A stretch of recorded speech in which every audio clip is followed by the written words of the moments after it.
Thank you very much, everybody, for joining us. We are very happy to have you here. We as GNDR have this series of Local Leadership Academy webinars based on our risk drivers that are listed in our strategy 2025. And I'm very pleased to have you here. We have very good politics experts today, and we will start by welcoming you, and also please select your language. And then we will start with our first expositor. It's Vijay Kumar. Thanks, Lisa. Good morning, good afternoon, good evening, friends, colleagues, and our co-travelers who are attending this webinar. Let me take this opportunity to join Lisa in welcoming all of you to this meeting. And this is something that we call as our flagship program led by Daniela. Great job, Daniela. And it's an opportunity to talk to you. Just quickly, before the meeting starts, I just thought I will actually share some of my thinking and reflections on the issue of the day, which is there for the discussion. Whenever there is a disaster, there is a disproportionate impact on the communities. The poorer communities are always most affected. The communities who are experiencing multiple denial of rights are more affected. But from among them is always the women who are the worst sufferers. It's quite interesting that be it poverty, be it disaster, be it anything that relates to the difficulties for life and livelihood, it is always the women who bear the brunt of the problems or brunt of the risk and its impact. But it's also strange that it is always the women who come forward. They are the first respondent in any household. At any community level, they are the first respondent to a crisis. But when the moment the rehabilitation or the development process kicks in, it is always women who are disproportionately participating in the process. There's a reason, be it a political process, you have lesser number of political leaders in the world who are women. You have lesser number of managers who are women. You have lesser number of landowners who are women in the world. You have lesser number of women who own the properties and resources which are essential to promote their own dignity and their own life, which can be lived with dignity as well. So that is what the cost of the thing. That means something is wrong, that in this world, we actually look at things from a man's perspective, and that needs to be challenged. And I'm saying this being a man myself, but I've realized that this particular patriarchal thinking needs to be challenged. How that can happen? But at least, for example, among the members who are attending, if we look at ourselves as civil society organizations, how many places we bring women 50-50%? How many discussion, how many decisions which are enabling 50% of the women to participate? So these are the issues that needs to be unpacked, thought through, reflected, and acted on, so that at least we'll have any decision forum, at least 50% of women participating there, be it a regional advisory group, be it a regional platform for DRR, or a regional platform for climate change, or anything. Let's actually see how the 50% of women can come. Not come as passive participants, but active leader for change. With this, I just wanted to actually leave you guys. I have to really seek apology because I have to leave for attending another meeting. But I just wanted to assure all the participants that GNDR is committed to bring the women's leadership to the forefront and participate actively in promoting a world which is just, feminist, and gender equal. Thank you very much. Thanks a lot, and all the best. Thank you, Vijay, for your kind words. Vijay, Executive Director of GNDR. Thank you, Vijay, for being here with us. And I forgot to mention that we are also commemorating, this is the first of the sessions, and we are commemorating the International Women's Day.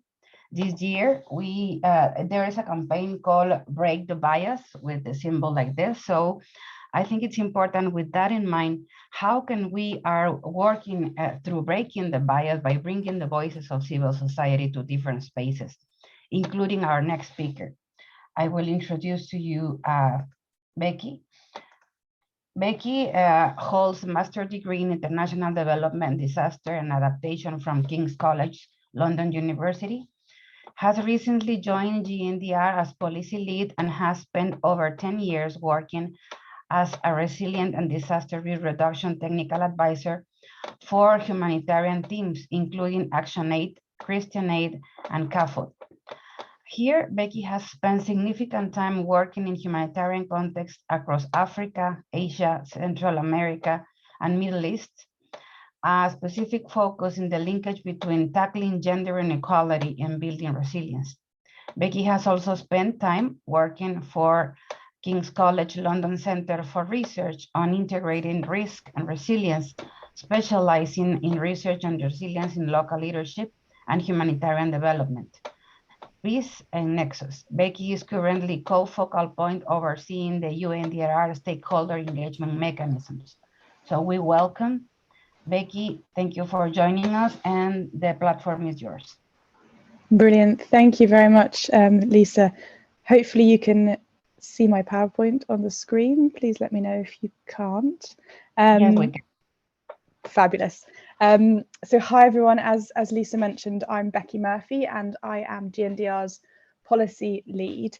Apologies, my camera isn't working, so that's why you can't see me. But today I'm going to take you through GNDR's key positioning and messaging around gender inequality as a driver of risk. So just to set the scene and spark the conversation to look at why we feel as GNDR it's essential to tackle and work together to tackle meaningful gender equality to make sure that we build resilience and risk reduction. So in terms of GNDR strategy, we have a dual messaging around gender inequality as a driver of risk. So you'll see here on the screen that, first of all, we know, as BJ mentioned, that women and girls are disproportionately affected by disasters and are regularly discriminated against when recovery and rehabilitation efforts take place. However, we also know that women and girls have the knowledge, skills, and capacity to significantly strengthen preparedness, risk reduction, and resilience building, so have a really important role to play in risk reduction, response, resilience building, and all of those decision-making spaces that go alongside that.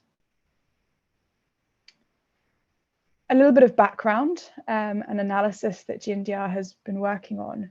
So we really do see one of the major barriers of achieving risk-informed development as gender inequality. We know that without challenging and transforming the deeply embedded norms and customs that keep gender inequality as a cyclical, ongoing issue, we will not be able to live up to our commitments of building resilience meaningfully.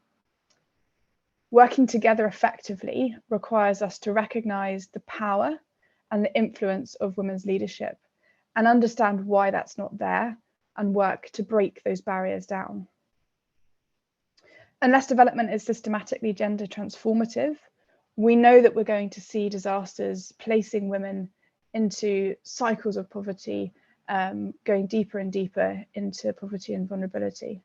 We know that women are often excluded from decision-making processes, and research across the world shows that women and girls remain discriminated against in education, employment, health, political representation, and much more that contributes to this cycle. We know that women are first responders as well, and whilst they're disproportionately affected, they're often the ones that are there first on the scene, responding to a disaster when it happens. We know that they have the knowledge, skills, understanding to really strengthen the policies and action that are being put into place for disaster risk management and risk-informed development. So, experience from our GNDR members working with local communities is that for transformative progress to be made in the reduction of risk and the strengthening of community resilience, we really need a focus on gender inequality. This is critical, and this is something that we really commit to working for. This means that ensuring women who face risks and are in vulnerable situations are meaningfully empowered to provide solutions, demand their rights, services, and increased access to information, and participate meaningfully in decision-making processes. We know that empowering women leads to significantly strengthened interventions, the knowledge, the skills they have, and we need to break down the barriers that prevent this from happening. A couple of examples before I hand back to our speakers to take us in a bit more depth around this topic. So one of GNDR members in San Salvador, the Institute of Research, Training and Development, take a very practical lens to this to try and find an entry route into empowering women and breaking down the barriers that create gender inequality. Here, our partner and member has worked to set up a women's community committee. They do activities such as economic empowerment and conservation initiatives led by women leaders. That goes alongside trainings in self-management, in political advocacy and awareness skills at the community level. And then we support these committees to connect with the government. So making sure that there's a relationship building between local women leaders and local government offices so that women are becoming more and more involved in that decision-making space. So the approach is to empower, strengthen capacity and create space for women to lead. A similar example we can see with another one of GNDR's members is ActionAid, and a similar entry point, but on the humanitarian response side. Here, ActionAid will often create women's safe centres, and through the women's safe centres, they will run programs on capacity building in topics such as economic empowerment, disaster risk reduction, women's rights, advocacy and campaigns. Again, establish connections between those women leaders and local government. They have programs that look at launching economic grant schemes to empower through strengthening the capacity of women to be empowered to strengthen their economic situation, alongside the more traditional programming areas such as psychosocial support, developing self-help groups, and signposting to key services that women might need. So a couple of practical entry points. And I've got my eye on time, so I'll stop there and I'll hand back to Lisa, who will take us in a bit more depth with our next speakers. Thank you, Lisa. Thank you, Becky, very much. We're on time, so thank you. So I forgot to mention to our participants that you are able to include any questions for the speakers in the Q&A section. So please feel free to include our questions there. We will have a space at the end of the speakers for you to actually, we can actually mention that question directly to the speakers and they can actually provide us feedback. Now we're going to move with the next part of the agenda, and I will walk you through how GNDR is taking the gender lens with a gender transformative approach.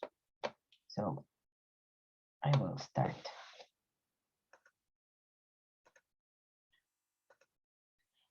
Let me know if you can see, please. Okay. So why gender transformative approach? Why do we need this kind of approach working in a humanitarian environment? First of all, I think we need to understand what is the meaning of the word. And a gender transformative leadership, what it's seeking is to cultivate individuals, including the decision makers, who empower themselves and their organizations to pay close attention from the perspective of women to the gender power structures and discrimination practices. Remember that some of these are really enrooted and some forms are normalized in the way that the women are seen and the women is included in these spaces.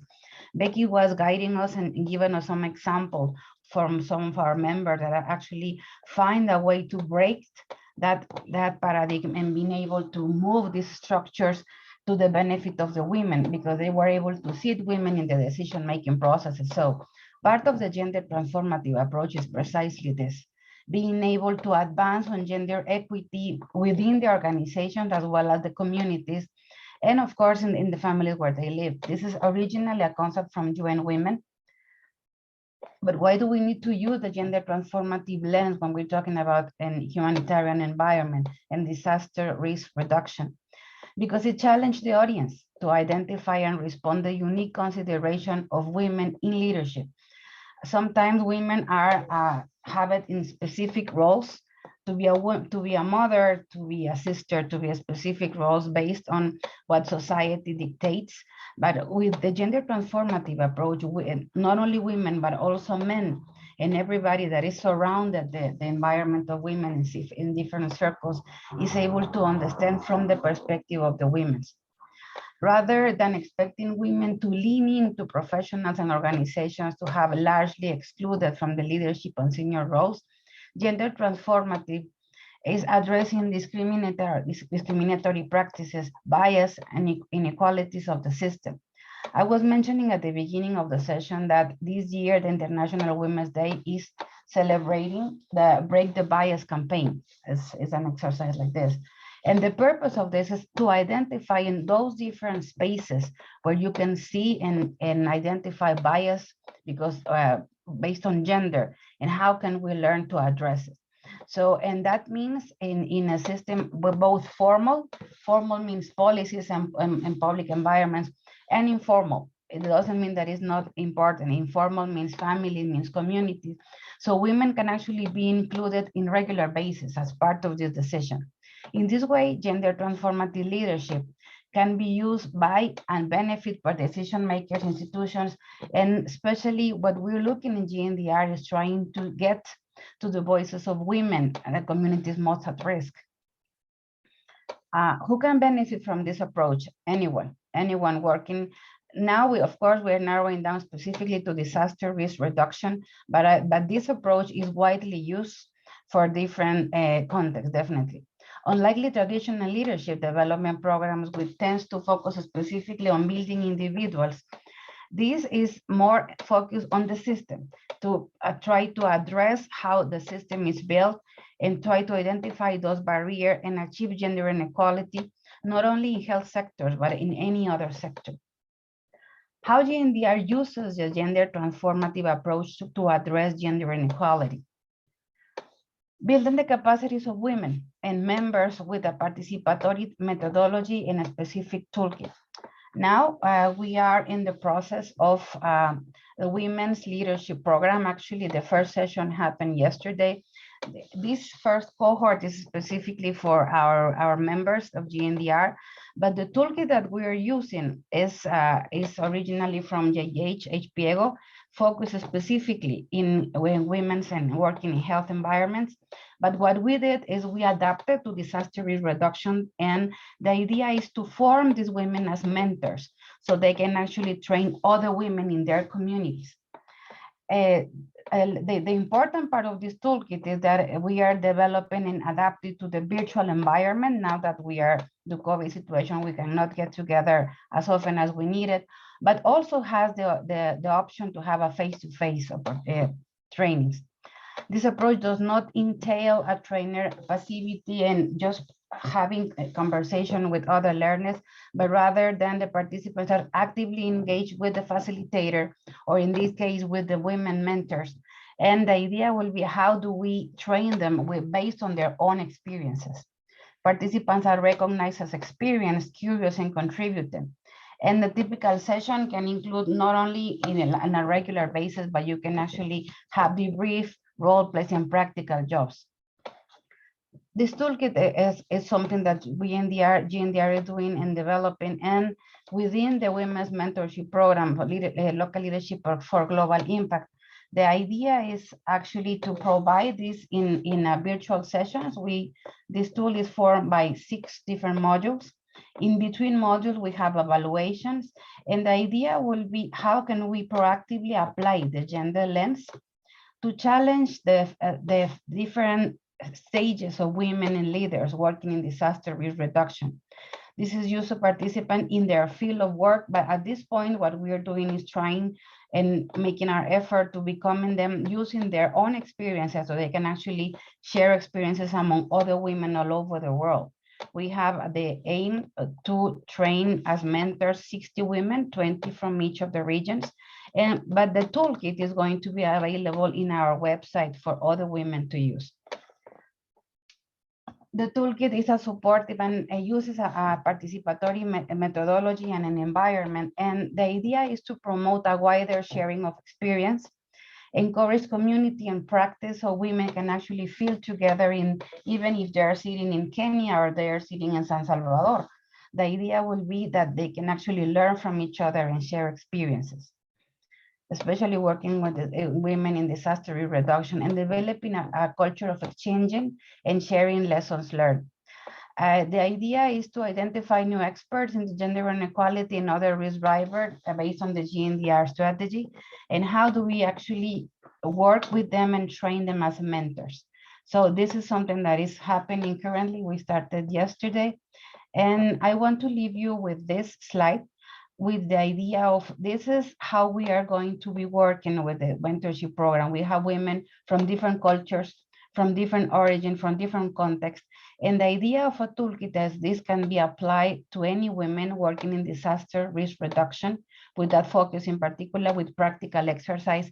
And how can they also be working together and learning what is something is being useful, for example, in Central America, can also be useful in Asia. So this is what the UNDRR is doing related to that. And what we want to know a bit more is some other approaches that is being used by some of our partners. I will stop here. And I'm glad to introduce to you our next speaker, Jennifer Gouranik. Jennifer is the regional focal point within UNDRR, Regional Office for Americas and the Caribbean, for monitoring and reporting on the implementation of the Sembai Framework for Disaster Risk Reduction 2015-2030. Liaison Officer for South America except Brazil and Chile, and as well as regional thematic focal point in gender, people with disabilities, and civil society. She holds a master's degree in International Development Studies from St. Mary's University in Halifax, in Canada, and a bachelor degree in urban studies with specialization in cultural anthropology from Concordia University in Montreal, Canada. She has over 20 years of professional work experience in the region in the areas of urban planning, land use, geographical information systems, and disaster risk reduction and project management. I'm very happy and we are very honored at UNDRR to have Jennifer, our friend from the region and our friend in general. And please, Jennifer, the floor is yours. Thank you. Thank you so much, Lisa, for that very warm welcome. And thanks everybody for allowing me to be here with you today. I'm just going to take note of the time so that I don't abuse a little bit. Okay, so first of all, perhaps just to contextualize, the United Nations Office for Disaster Risk Reduction is the agency within the UN system that coordinates efforts towards disaster risk reduction at the global level with our headquarters in Geneva, and then we have regional offices. We don't have country presence as with other UN agencies that you might be more familiar with, but rather regional offices and our headquarters. So there is a UN-wide, system-wide gender strategy that we adhere to, and within UNDRR, we also have an institutional action plan, both at the global level, as well as here for our regional office for the Americas and the Caribbean that I represent at this moment. So getting into the topic of today, it's important to bear in mind that gender equality and the empowerment of and autonomy of women and girls in policies, programs, strategies, plans, and practices for disaster risk reduction is very much a vital part of our work, and it's becoming an increasingly important central axis of what we do. That together with our work with what we refer to as major groups, so working with different specific segments of society, but also working with civil society organizations, governments, not only through national emergency management organizations, but also with the different sectors to ensure that disaster risk reduction is part of the overall mandate within development strategies, if you will, and also working with different sectors, for example, the private sector, science and technology, and academia. And with regards to the topic of gender, this is fundamental in order to ensure the full and meaningful participation of women and girls in all spheres of public and private life. Secondly, it's important to bear in mind that disasters are not natural. They're the product of structural flaws of development that exacerbate the combination of hazards, vulnerabilities, and exposure of people, communities, and assets.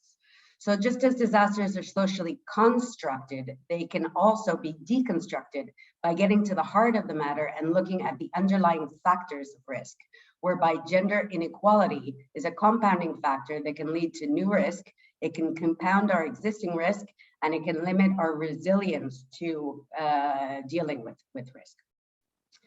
Also important to bear in mind is that women are not naturally vulnerable to disasters, but rather it's a product of the violation of our human rights. This enhances our situation of vulnerability, especially when extreme events, whether they're natural or man-made hazardous events, take place. So for example, if we look at some of these compounding factors, such as the double or triple workload that women assume in the household and caring for the family, spaces for the organization of whether it's in politics or whether it's at the community level, are these spaces appropriate to strengthen the participation of women and girls in these spaces? The prevalence of women in certain spheres of formal and non-formal work, there's a very, very clear differentiation there. The unequal access to education and opportunities, the prevalence of having, for example, homes and assets in the registry under the names of men, that also affects how the impact of disasters is being registered in terms of the impact. So those are some things to bear in mind also. But as I say, disasters are not natural. That means that there's a lot that we can do to avoid that disasters happen. Okay, women and girls also, we need to bear in mind, are not a homogeneous group. So we need to understand and distinguish this intersectionality in all our diversity. So including, for example, the differentiations between groups such as indigenous populations, Afro-descendants, rural communities, youth and girls, women with disabilities, non-binary identities, also the socioeconomic standing or position of women, and other factors that differentiate between women as a whole. And then we also need to bear in mind the systemic nature of risk. So disasters are not isolated events, but rather the product of complex and interconnected structural barriers that affect our development that need to be considered. So a clear example of this, obviously, is with the COVID-19 pandemic, that we saw that it rapidly spun from being considered a health crisis to one that had socioeconomic effects throughout the globe. And this was particularly hard felt, and it continues to be so, by women and girls. Whether it's restrictions within basic healthcare services or restrictions to the mobility, the undertaking of non-remunerated workloads within the households, and different factors. So this inequality is an underlying factor of risk. It compounds our risk, but the risk and the occurrence of disasters also compound the underlying inequality there. So yeah, if we can move to the next slide, please. So within all this context, in 2015, the Sembai framework for disaster risk reduction was adopted at the global level. This is essentially a roadmap, if you will, that looks beyond disaster management towards disaster risk reduction and disaster risk management. It prevents a whole of society approach, and the states are designated as the primary responsibility, but this responsibility is very much shared with different sectors, with civil society, and with other actors. So the issue of gender equality, women's empowerment is explicit throughout the Sendai framework, particularly in the guiding principles, but throughout. And some key points that come out through the Sendai framework in this regard have to do with overcoming the barriers towards more just and equitable policies, programs, practices, deepening our understanding of the underlying causes of disaster risks, such as looking at the vulnerability factors, the gender bias within disaster risk. It looks at empowering women and girls to overcome structural inequalities. And it also puts forward the importance of multi-sectoral and multi-level, multi-stakeholder risk governance at all levels, and the need for a gender lens within disaster risk reduction in terms of risk governance, risk management, and risk-informed sustainable development. At the end of the day, that's what we need to look towards. So if we move to the next slide, please. Okay, I'll refer to the region of the Americas, or Latin America and the Caribbean, just as kind of a brief example in terms of the impact of disasters, which has already been touched upon by previous panelists. But for example, from 2000 to 2020, 152 million people were affected by 1,205 disasters that included being triggered from events such as floods, hurricanes, storms, earthquakes, droughts, landslides, fires, extreme temperatures, volcanic events. If we look at the period, for example, from 1998 to 2017, there were 1,786 disasters here in our region, wherein more than 277 million people were either directly or indirectly affected in the region, and resulting in 312,000 reported deaths. So this type of information obviously is very important. We do, of course, at the global level, at the regional, national, community levels, know that women and girls are disproportionately affected. But we need to strengthen our evidence base in this regard that can in turn strengthen decision-making, policy level, local level decision-making. And that requires a focus on disaggregated data. So the Sendai framework actually does have some global targets. And within that, the global community through countries defined indicators for measuring our progress on that. But the fact is that these indicators are still not being populated with sex, age, disability disaggregated data. And this makes informed development decisions very challenging. Okay, so I won't get too much into our region, but I think it's also important to mention that if we look here at the Americas and the Caribbean, we definitely see a marked difference in terms of decision-making. For example, at the local level or at first response, we know that women are very much involved and actually can be overrepresented.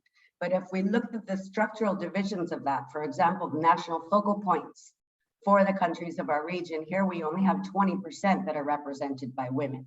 This has a great impact on the decision-making at the country and the regional level, of course. There are also a couple of cases of intergovernmental agencies that are currently being led by women. And this is a clear example. We can see in those instances that there are working groups and that there are programs in place to strengthen disaster risk reduction with a global lens. So if we move to the next slide, please. Also, just a couple of things that are of interest here. Yeah, thanks. In terms of our work here in the region, and this to a certain extent is replicated in other regions as well by the offices of UNDRR. Last year here in our region, we had a regional platform BJ made mention of those, but here in our region, it was held in November with the government of Jamaica's host country. And of the outputs of that,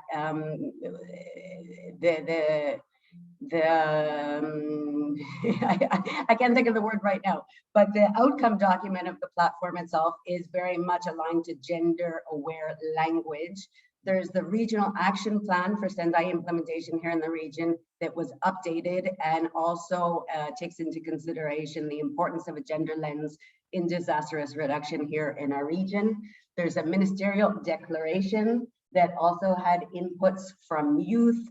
It had inputs from civil society that was presented by GNDRR on behalf of civil society, and it very much brings forth the importance of a gender focus within this regional action plan that was adopted by countries there. We also produced last year a regional assessment report that reflects a regional version of the global assessment report that UNDRR produces. And this also brought to light the importance of these aspects and the evidence that gender lens is needed to break down these pre-existing social, economic, institutional, and cultural structural inequalities. We also have here in the region a working group that focuses on disaster risk reduction. And recently, for the period of 2020-2021, this working group within the Statistics Conference of the Americas produced an institutional and methodological recommendations document for measuring disaster-related SDG indicators and Sendai framework indicators. And it puts forward gender-neutral language, but also specific recommendations for how we can strengthen countries reporting on gender or sex, I should say, disaggregated data. Another thing that is important to bear in mind, because I do know that I've surpassed my time, is that here in the region, we've also put forward a regional position paper that was produced jointly with UN Women, and it had inputs from members of GNDR here in the region towards the Commission on the Status of Women, the 66th period. This is a global session that will be taking place in March in New York. So here in the region, we did consultations and we put forward a regional position paper within the priority theme for the CSW 66, looking at gender equality and women's empowerment in climate change, environment, and disaster risk reduction policies and programs, and in this case, with a specific focus on disaster risk reduction. And lastly, I want to mention the Latin American Caribbean Women's Network for Disaster Risk Reduction. This was something that was launched on the 13th of October last year in commemoration of the International Day for Disaster Risk Reduction. And it was an initiative that came about somewhat organically in actually a webinar that was hosted by GNDR. So it was launched late last year by GNDR, UNDRR, and UN Women, and it currently has over 900 members, women, with the idea of exchanging ideas, putting forth different types of solutions or good practices, and we would very much welcome the participation so that it continues to grow. So I will leave it there, and thank you very much. Thank you very much, Jennifer, for your wide experience and showing us everything related to the Sendai framework. As Jennifer mentioned, we at GNDR were part of the consultation from the civil society in Latin America, and we are in the process also in other regions, including Africa and Asia. So thank you, Jennifer, for your important words. Now we're moving to the Q&A section, and we do have some questions that I will you have been including it in the Q&A section, so please go on. And we are going to address it directly with the speaker. So the first one is related to why is Africa the continent where the issue of gender, women's rights has negative results? I don't know if the question, I'm assuming the question is for Becky.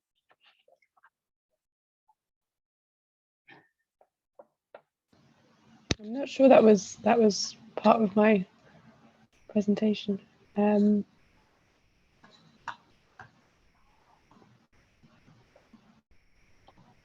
you want to address it? No?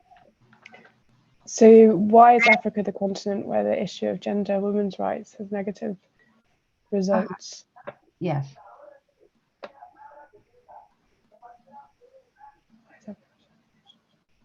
That is.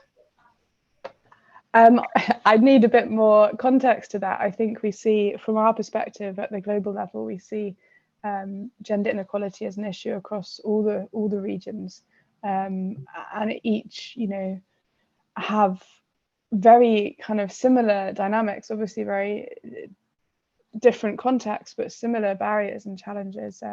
So I'm not sure if we are able to open the mic to unpack that question a little more, but yeah. Okay, if you want, I can move to Jennifer and then we can go back to this. Is that okay? I'm going, Becky, is that okay? Perfect, yes.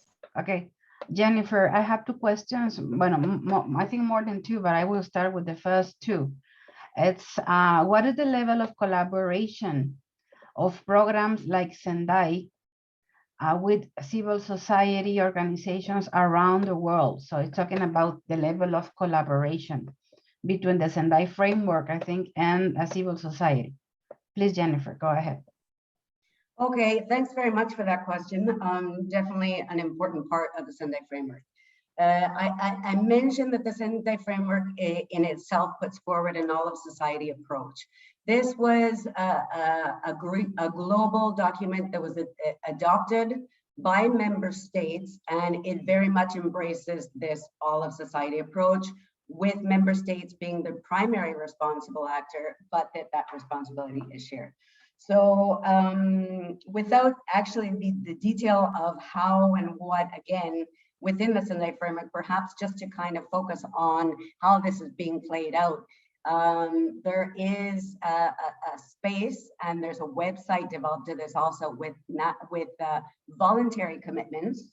So this is a space where civil society can put forward their commitments to the implementation of the Sembai framework. And there are hundreds at the global level. So I would encourage you to have a look at that and see those. It also puts forward indicators. I mentioned that the Sembai framework itself has 7 global targets that countries are called upon to strive towards for 2030. The Sembai framework was adopted prior to the global meeting where the SDGs were defined. So when countries later defined a set of 38 indicators for the Sembai framework itself, those indicators, almost in their entirety, dealing with the majority of the Sembai 7 global targets, were adopted by the SDG community. So when countries are reporting to the Sembai framework, it feeds into the SDG indicators in terms of poverty reduction, in terms of sustainable cities, and in terms of action for climate. So there's a very strong link with civil society throughout. At the UNDRR level, there's also a stakeholder engagement mechanism that ensures that civil society has a voice within these different stages of the platforms of the government negotiations and all those things. So there is a guaranteed presence of civil society within these types of spaces for dialogue, for negotiation, what have you. I'd also like to mention in this regard that we are now currently undertaking the initial phases of a midterm review of the implementation of the Sembai framework. Now, Lisa will know that here in the region with GNDR, we actually undertook consultations where GNDR consulted on inputs for the regional action plan that I mentioned before, but also in terms of looking towards the midterm review of implementation of the Sembai framework itself.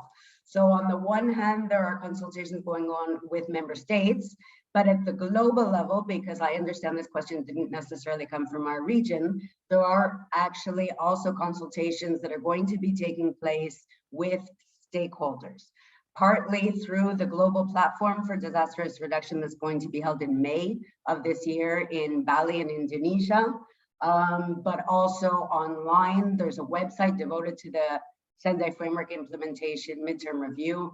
And I think that anybody who's joining us today who is interested in participating in this process, I think the more voices from civil society that participate in these consultations is fundamental, because we're essentially looking at where we stand to date in terms of implementing the Sendai framework from its adoption of 2015 to 2023 in this case, as we continue, but also in terms of how we can strengthen and accelerate its implementation.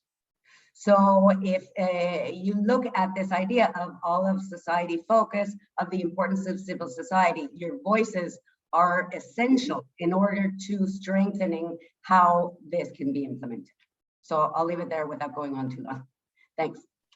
Thank you, Jennifer. Thank you. Yes, we have, I think you already covered some of, another question regarding to the implementation of the Sendai, but I think you covered it.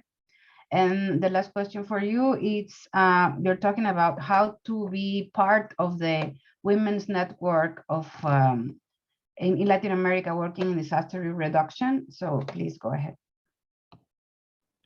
Okay, if I understood correctly, the question is how can people be part of the network? Become right? Okay. So Yeah. firstly, it's important to bear in mind that it is a Latin America and Caribbean women's network of disaster risk reduction. So for those that identify as women or girls in the region of Latin America and the Caribbean, we're happy to share the link.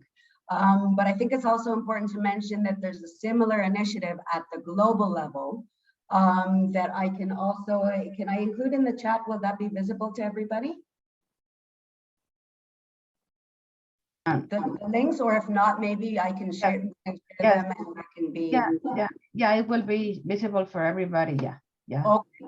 So as I said, on the one hand, we have a network for our region specifically of women for disaster risk reduction, but there is also an initiative at the global level. So as you continue with other questions, I'll get those links and I'll put them in the chat.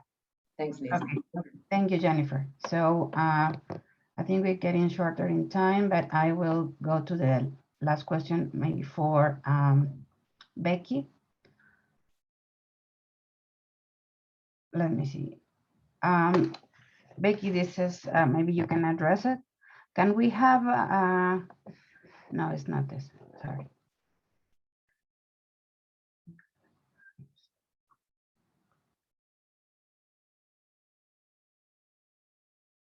Is there a gender mainstream approach in the definition of projects for rural communities?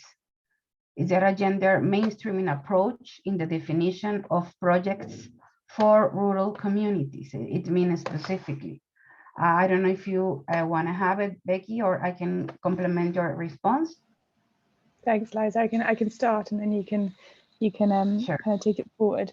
So from GNDR's side, we're still at the phase of looking across all contexts. So we don't have specific approaches for kind of rural, urban, etc. The example that I gave there, just a snapshot of one of our members, was in a rural context, I believe, and this approach still stands, kind of starting off as an entry point of building kind of women's committees and increasing capacity and empowerment and connecting with government and supporting women to communicate with decision makers.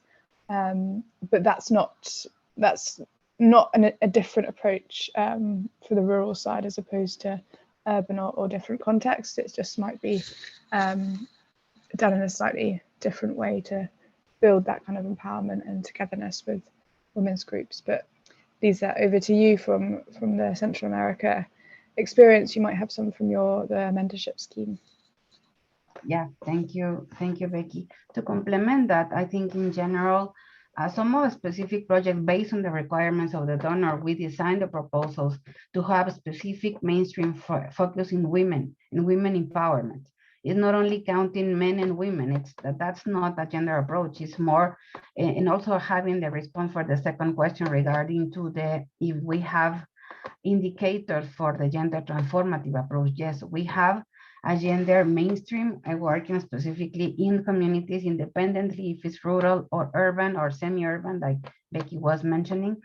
And the idea is also to promote the experiences of some of our members. Our members some of them are experts specifically in gender topics. So they're also supporting us as members to how can we include their own experiences. when we are preparing projects, and also how can they implement it from their perspective. I don't know if that answers the question. Daniela, you have your hand raised. No? Okay, so I think we need to stop the questions here, and we need to move to the last part of the session in order to keep on time. So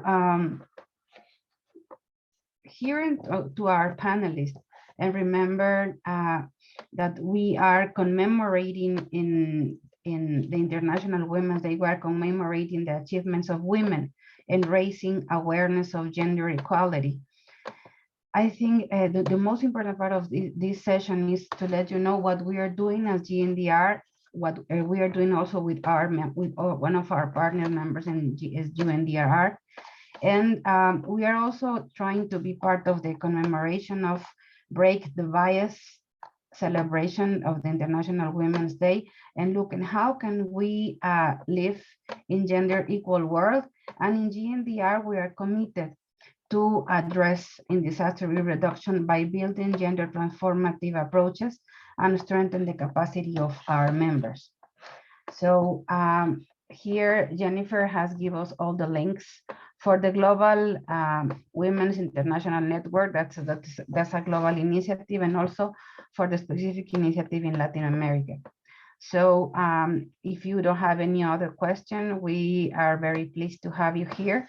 And I hope this information can be useful for any of you. And we thank you for your participation.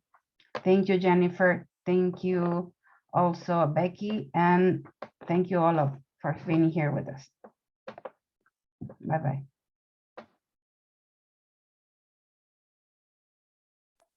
Lisa, if you can just invite them to the next webinar. Yes, I forgot. Yeah, and our last webinar in the Local Leadership Academy is going to be in urbanization, and it's going to be on March 17. So please stay tuned, and you will also see information in our website and our social media. So thank you for being here with us. Bye-bye.